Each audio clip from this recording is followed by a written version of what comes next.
بسم اللہ الرحمن الرحیم۔ السلام علیکم۔ یوٹیوب پر، فیس بک پر آپ مجھے دیکھ رہے ہیں۔ میں طارق متین ہوں۔ اس وقت کشیدہ سیاسی صورتحال میں، جس میں عمران خان صاحب اپنا حقیقی آزادی مارچ لے کر 25 تاریخ کو 3 بجے اسلام آباد میں سری نگر ہائی وے پہنچیں، اس میں اب 48 گھنٹے سے کم کا وقت رہ گیا، 2 دن سے کم کا وقت۔ یہ شدید ٹینس سیاسی ماحول ہے، اور اس شدید ٹینس سیاسی ماحول میں army chief general Qamar Javed Bajwa صاحب کے نام 3 اہم ترین پیغامات اس ویڈیو میں آپ کے سامنے رکھوں گا۔ یہ ویسے تو بہت سے پیغامات ہیں جو جنرل قمر جاوید باجوہ صاحب کے نام آ رہے ہیں، یہ ہزاروں میں ہیں، لاکھوں میں ہیں، لیکن 3 پیغامات بہت اہم ہیں۔ یہ میں پیغامات آپ کے سامنے رکھوں گا۔ اس کے بعد کہا جا رہا ہے کہ یہ جو امپورٹڈ حکومت ہے یہ بھاگ گئی، فرار ہو گئی۔ اوکاڑا میں ان کا جلسہ تھا، وہاں موسم کا بہانہ بنا کر اس امپورٹڈ حکومت کو راہ فرار اختیار کرنا پڑی۔ اوکاڑا میں نے کچھ لوگوں سے بات کی ہے، کیا صورتحال بنی یہ بھی میں آپ کے سامنے رکھوں گا، اور اپنی رائے کہ یہ فرار ہوئے یا نہیں یہ بھی آپ کو دوں گا۔ پھر عمران خان صاحب کا سب سے بڑا انٹرویو، وزارت عظمیٰ کے منصب سے ہٹائے جانے کے بعد CNN کو انٹرویو، بیکی اینڈرسن کو، اور عمران خان صاحب کا یہ انٹرویو وزارت عظمیٰ کے دنوں سے اب تک کا یہ سب سے بڑا انٹرویو تھا۔ عمران خان صاحب نے ایک دبنگ انٹرویو دیا ہے، اس کی بھی بات کریں گے۔ سب سے پہلے میں آپ کو بتا دوں، یہ جو 3 پیغامات ہیں ان میں کامران خان صاحب کا پیغام، سینئر صحافی ہیں، دنیا میڈیا گروپ کے پریزیڈنٹ ہیں۔ کامران خان صاحب نے کہا ہے کہ جنرل قمر جاوید باجوہ صاحب، ٹویٹر پہ انہوں نے پیغام دیا ہے، آرمی چیف صاحب کی تصویر لگائی اور کہا ہے جنرل قمر جاوید باجوہ صاحب، پاکستان تباہ کن صورتحال سے دوچار ہے، معیشت نزا کے عالم میں ہے، یعنی جو دم نکلنے کا عالم ہوتا ہے اسے کہتے ہیں عالم نزا۔ ملک دیوالیہ ہونے والا ہے، قسمت سے ایک دوسرے کے خون کی پیاسی، سر تک کرپشن میں ڈوبی سیاسی لیڈرشپ بے پرواہ ہے۔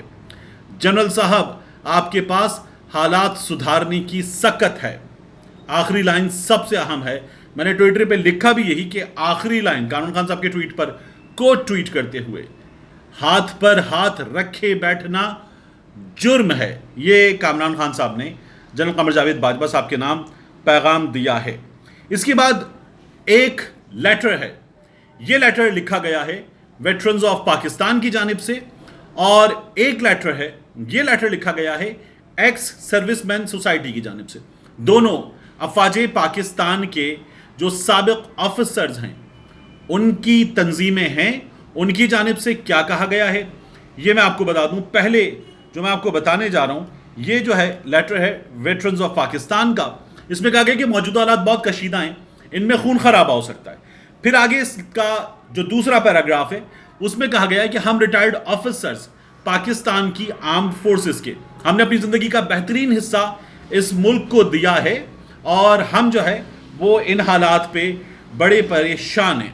پھر اس کے بعد وہ یہ کہتے ہیں کہ ہم یہ چاہتے ہیں کہ ان حالات میں، اب یہ اہم ترین پارٹ اس کا، we wish to avoid a situation wherein the defense forces and law enforcement agencies are pitched eyeball to eyeball against the people، کہ ایسا نظر آئے کہ یہ لوگوں کے خلاف۔ History of Pakistan is a reminder that if such a situation escalates, armed forces will never be in a position to repair and reverse the ugly consequences۔ Pakistan کی تاریخ گواہ ہے کہ اگر ایسا کچھ ہو جاتا ہے تو افواج پاکستان کی وہ پھر حالات کو واپس انڈو نہیں کر پائی ہیں، ریپیئر نہیں کر پائی ہیں، ان کو ٹھیک نہیں کر پائی ہیں۔ یہ ویٹرنز آف پاکستان کی جانب سے لکھا گیا ہے۔